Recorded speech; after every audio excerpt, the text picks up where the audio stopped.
அனைவருக்கும் தமிழறிவு வணக்கங்கள். பெண்மையை தெய்வமாக தாயாக போற்றுகிறது தமிழர்.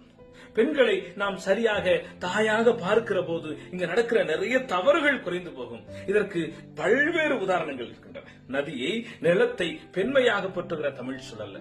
இங்க இருக்கிற ஒவ்வொரு மனிதனுக்கும் 5 வகையான தாயர் இருக்கிறார்கள் சொல்லி நீதிவெண்பா மிக அழகாக சொல்லுது. யாரு? தன்னை பெற்ற தாய், நம்ம இயல்பா தாயின்னு சொல்றவங்க. தன் தமையனின் மனைவி, தன் அண்ணனுடைய மனைவி தாயா. குருவின் மனைவி, நமக்கு எல்லாம் சொல்லிக் கொடுக்கிற அந்த குருவின் மனைவி.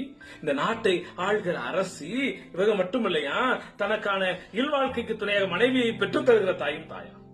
தன்னை அளித்தால் தலைவன் மனைவி, குருவின் பன்னி, அரசன் பயில் தேவி, தன் மனையை பெற்றால் இவர் ஐவர் பேசில் எவர்க்கும் நற்றாய் என்றேன் அவள் என்கிறது.